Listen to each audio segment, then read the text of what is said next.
Selamat pagi pemirsa, apa kabar Anda hari ini? Senang sekali kami dapat menjumpai Anda dalam berita Papua hari ini. Saya Yuni Rumbarar beserta tim redaksi telah menyiapkan sejumlah berita menarik dan aktual untuk Anda. Berikut 3 berita utama.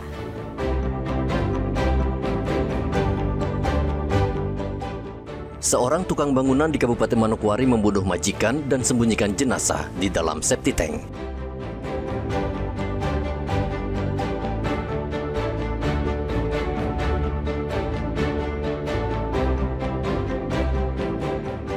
Penganiayaan warga di Kabupaten Duga berujung bentrokan 2 kelompok. 7 warga terluka terkena panah.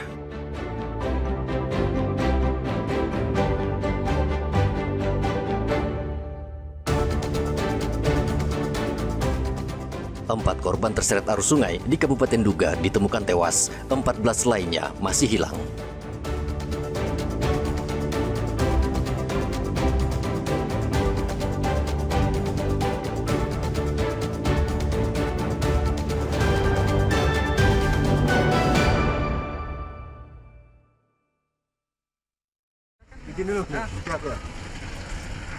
Penyidik Reskrim Polres Merauke menggelar rekonstruksi kasus pembunuhan yang terjadi di atas kapal Pelni KM Tatamilau. Rekonstruksi harusnya digelar di area pelabuhan, namun dipindahkan ke halaman Polres Merauke karena alasan keamanan para tersangka. 9 tersangka yang seluruhnya merupakan anak buah kapal KM Tatamilau memperagakan kembali 42 adegan rekonstruksi pembunuhan terhadap korban berinisial A. Rekonstruksi memperlihatkan kronologi kejadian yang bermula ketika korban membawa sebilah parang saat berada di atas kapal. Korban sempat dimintai turun oleh awak kapal namun ia menolak hingga akhirnya terjadi pengeroyokan yang menyebabkan korban meninggal dunia. Rekonstruksi disaksikan oleh penyidik Satreskrim Polres Merauke, jaksa penuntut umum, serta perwakilan masyarakat di mana peran korban diperagakan oleh warga. Jadi terkait dengan rekonstruksi kami laksanakan di halaman Polres Merauke, mengingat kalau kita laksanakan di TKP atau di daerah pelabuhan, kami ini kan terkait keamanan, terus situasi di area pelabuhan mengganggu aktivitas. Makanya kami setelah pertimbangan minta petunjuk sama pimpinan, jadi kami alihkan ke halaman Polres Merauke. Terkait dengan adanya adegan-adegan dari rekonstruksi ini itu untuk memperjelas peran para diduga pelaku, peran masing-masing, dan untuk kegiatan ini untuk memperjelas bahwa terkait dengan adanya penganiayaan ini bisa menimbulkan meninggalnya seseorang, menghilangkan nyawa seseorang. Terkait dengan rencana bukan perencanaan. Iya. Pembunuhan di atas kapal penumpang terjadi pada 21 Agustus 2025. Polisi memastikan seluruh tersangka diproses sesuai hukum yang berlaku dan terancam hukuman penjara maksimal 20 tahun. Saat ini berkas perkara 9 tersangka dalam tahap pelimpahan ke kejaksaan agar segera disidangkan. Muhammad Ridwan dan Rian Tonai melaporkan dari Merauke, Papua Selatan.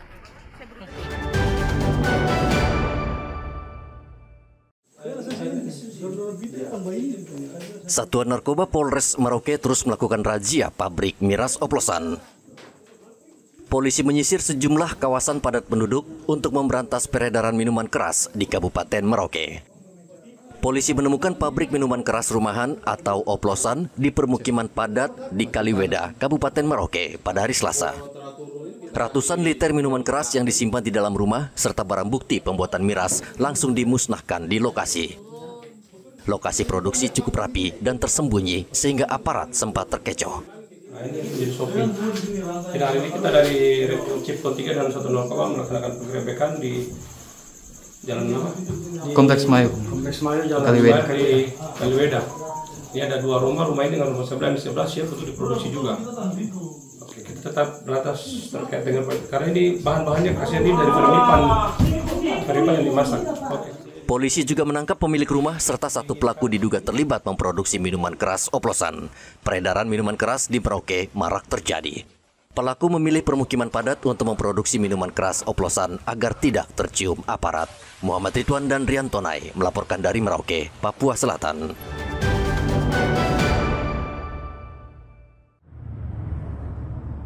Kantor Imigrasi Kelas 1 Jayapura mencatat realisasi penerimaan negara bukan pajak tahun 2025 telah mencapai target.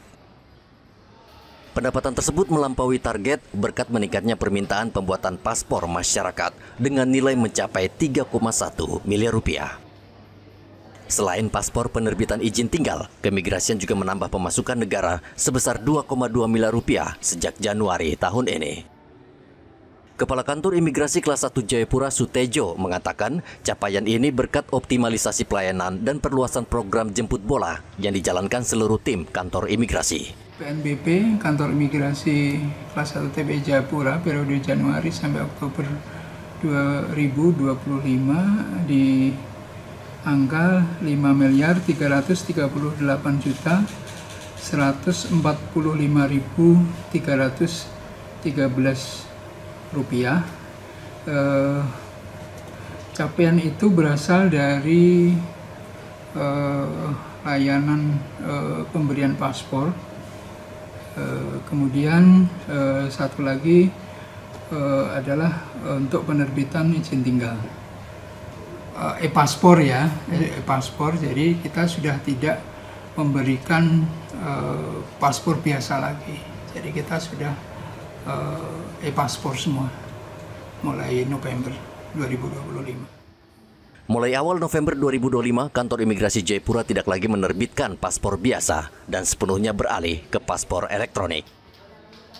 Imigrasi mengimbau warga yang akan mengurus paspor baru atau perpanjangan terlebih dahulu mendaftar lewat aplikasi imigrasi sehingga tidak lama mengantre.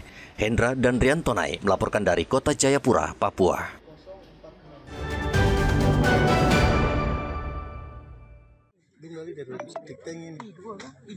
Warga Manokwari, Papua Barat digemparkan dengan penemuan jasad seorang wanita di dalam septic tank rumah di kawasan Reremi. Korban merupakan istri dari seorang pegawai kantor pelayanan pajak Manokwari yang sebelumnya dilaporkan hilang. Agate berusia 38 tahun sebelumnya dilaporkan hilang pada hari Senin oleh suaminya. Polisi mencurigai tukang bangunan yang bekerja di rumah korban karena saat suaminya pulang ke rumah pada hari Minggu, istrinya tidak berada di rumah. Suaminya melapor ke polisi pada hari Senin karena mencurigai istrinya diculik. Polisi bergerak cepat dan menangkap pelaku yang bersembunyi di sebuah kampung. Usai diinterogasi, pelaku mengaku membunuh korban dan menyembunyikannya di dalam septic tank. Jadi terkait kasus penculikan yang di ini, kita sudah lakukan penangkapan terhadap pelaku.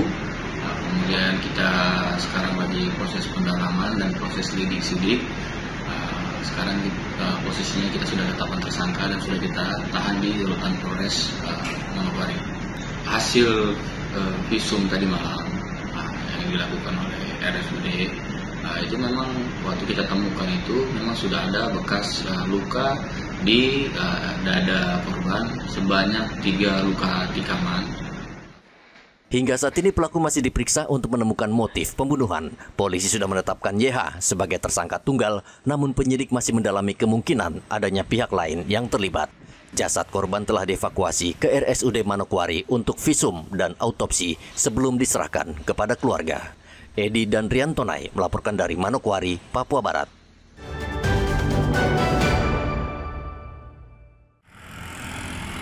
Praktik curang membeli BBM bersubsidi jenis Pertalite marak terjadi di Kabupaten Merauke. Ini menjadi salah satu penyebab ketersediaan BBM di Merauke langka. Aparat kepolisian gencar menertibkan sopir dan pelaku memodifikasi tangki kendaraan agar bisa membeli BBM bersubsidi melebihi jatah yang tercantum dalam barcode Pertamina. Petugas dikerahkan memantau seluruh SPBU di Merauke, salah satunya di Distrik Muting. Dari hasil pemantauan, petugas menemukan kendaraan dengan tangki BBM yang sudah dimodifikasi sehingga daya tampungnya lebih banyak. Mereka yang tertangkap basah tidak diperkenankan lagi membeli BBM di SPBU tersebut dan harus menjalani proses hukum hingga selesai. Lalu mengedepankan pelayanan kepada masyarakat. Dan atas laporan yang terjadi, kemarin Polsek Muting kemudian menindak beberapa mobil yang diduga melakukan aktivitas pengambilan BBM secara ilegal. Nah, itu langsung diamankan. Kemudian kendaraan-kendaraan itu pastinya tidak akan boleh kembali lagi ke pengisian BBM. karena merugikan banyak orang. Gitu. Langkah penertiban menjadi peringatan bagi masyarakat agar tidak menyalahgunakan distribusi BBM subsidi, karena polisi akan memproses para pelaku sesuai dengan hukum yang berlaku. Muhammad Ridwan dan Rian Tonai melaporkan dari Merauke, Papua Selatan.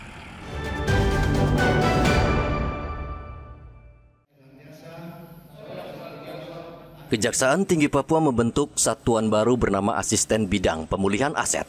Satuan ini untuk memperkuat fungsi kejaksaan dalam mengembalikan dan mengamankan aset negara, khususnya hasil tindak pidana korupsi dan kejahatan ekonomi. Kepala Kejaksaan Tinggi Papua, Henry Zal Husin, mengatakan pembentukan Asisten Bidang Pemulihan Aset sebagai langkah untuk memastikan setiap aset hasil kejahatan, baik di dalam maupun di luar negeri, dapat dilacak, diamankan, dan dikembalikan kepada negara. Bidang pemulihan aset akan bekerja lintas sektor dengan menggandeng instansi seperti Kementerian Keuangan, BPKP, dan Kepolisian, termasuk membuka kerjasama dengan lembaga keuangan untuk mempermudah pelacakan aset.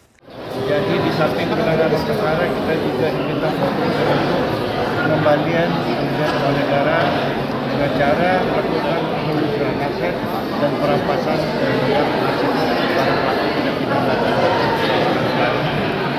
Sehingga ke depan di samping penegakan hukum, hukuman terhadap pelaku, kita juga upaya optimal untuk segera memulihkan aset-aset yang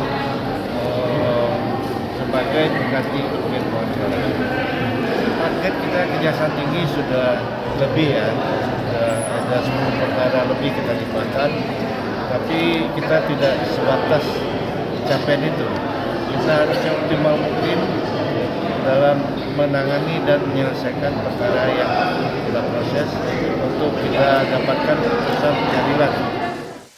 Asisten Bidang Pemulihan Aset akan memperkuat koordinasi di lingkungan Kejati Papua, khususnya bidang tindak pidana khusus dan intelijen. Kejaksaan Tinggi Papua berhasil menyelamatkan uang negara sebesar 107 miliar rupiah dari 10 kasus tindak pidana korupsi yang ditangani selama Januari hingga Oktober 2025. Kejaksaan juga menyita puluhan kendaraan milik tersangka dugaan korupsi.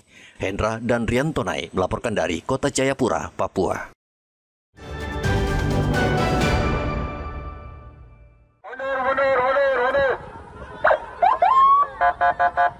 Akibat penganiayaan yang terjadi di Kejam, Kabupaten Duga pada hari Selasa berujung bentrokan antar warga. Dua kelompok saling serang menggunakan parang dan panah. Polisi terpaksa melepas tembakan ke udara untuk menghalau massa yang saling serang. Kepala Bidang Hubungan Masyarakat Polda Papua, Kombes Cahyo Soekarnito, mengatakan kondisi di Nduga saat ini sudah sepenuhnya dapat dikendalikan. Untuk mencegah potensi pertikaian susulan, personel Polres Nduga berkoordinasi dengan pemerintah daerah dan melakukan patroli di area-area rawan. Saat ini sudah dapat dikendalikan oleh aparat keamanan bersama para tokoh masyarakat, khususnya dari Polres Nduga. Dan sementara personel Polres Nduga berkoordinasi dengan aparat keamanan lainnya telah melakukan strong point dan patroli untuk menanggulangi berulangnya potensi pertikaian kembali. Saat ini untuk para korban sudah dievakuasi menggunakan pesawat ke Kabupaten Mimika untuk mendapat perawatan lebih lanjut. Kepolisian daerah Papua menghimbau kepada seluruh lapisan masyarakat, khususnya di Kabupaten Nduga, secara khusus kepada dua kelompok yang bertikai untuk saling menahan diri, tidak terprovokasi. Sementara itu, sebanyak 7 korban luka akibat senjata tajam dan anak panah telah dievakuasi menggunakan pesawat menuju Kabupaten Mimika untuk mendapatkan perawatan medis. Polisi mengimbau masyarakat, khususnya dua kelompok yang bertikai, agar menahan diri dan tidak mudah terprovokasi. Arthur dan Rian Tonai melaporkan dari Nduga, Papua Pegunungan.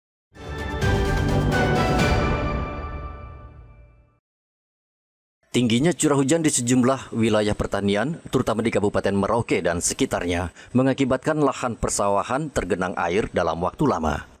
Kondisi ini dikhawatirkan akan menurunkan kualitas dan produktivitas padi karena tanaman tidak dapat tumbuh optimal.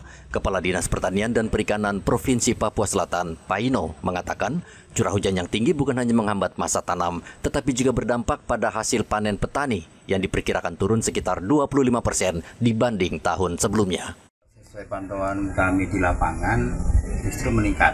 Nah, meningkat ini terindikasi karena stok di Bulog sudah melimpah, kemudian di pasaran-pasaran juga sudah lumayan. Kemarin informasi dari Bulog, bahkan mereka sementara tidak membeli dulu karena memang stok anggaran sudah kurang, lagi koordinasi ke pusat untuk penambahan anggaran untuk pembelian stok beras masyarakat. Kalau dari pantauan lapangan untuk panen ini belum, tapi yang stok panen kemarin yang di lapangan cukup.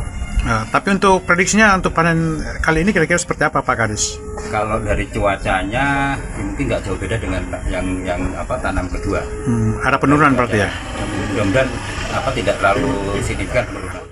Upaya pengendalian genangan air terus dilakukan oleh Dinas Pertanian bersama petani dengan mengeruk saluran irigasi dan memperkuat tanggul pembatas sawah guna meminimalkan kerugian produksi di musim panen mendatang. Muhammad Ridwan dan Rian Tonai melaporkan dari Merauke, Papua Selatan.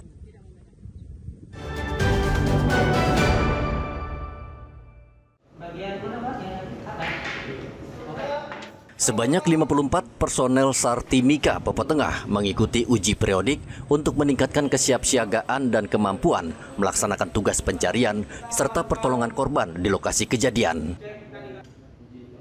Pelatihan siaga bencana itu berlangsung selama 4 hari di aula kantor SAR Timika. Seluruh peserta mendapat pelatihan mulai dari kebugaran samapta, keterampilan renang, uji kemampuan penyelamatan korban, hingga pembekalan pengetahuan penyelamatan di dalam hutan. Kepala kantor SAR Timika Iwayan Suyatna mengatakan pelatihan bertujuan menilai sejauh mana kemampuan dan kesiapan anggota SAR, baik fisik, mental, maupun keterampilan dalam menghadapi kondisi darurat. Tujuan uji periodik rescuer Basarnas kantor SAR Timika adalah untuk memastikan kesiapan fisik, mental, dan keterampilan personal agar selalu siap, profesional, dan handal dalam pelaksanaan operasi SAR. Tantangan tim SAR Mimika yaitu SDM yang terbatas. Wilayah kerja kantor SAR Timika sangat luas, mencakup 3 kabupaten, Kabupaten Mimika, Kabupaten Asmat Papua Selatan, dan Kaimana, Provinsi Papua Barat. Igo Batmomolin dan Rian Tonai melaporkan dari Mimika, Papua Tengah.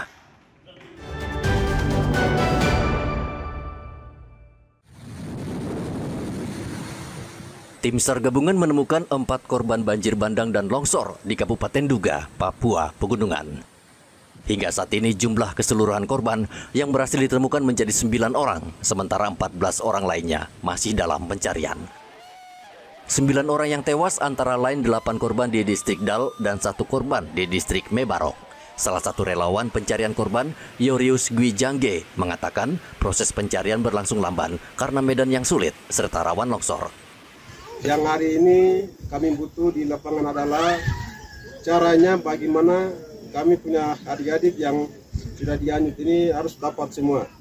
Nah, itu kami keluarga korban maupun kita tim relawan butuh itu. Harus kita dapat 15 orang ini, baik dari distrik Dal sini sampai di ibu kota kabupaten kami akan melakukan kerjasama dan kami akan melanjutkan komunikasi dan melanjutkan pencarian terhadap adik-adik kami yang sudah dianyut.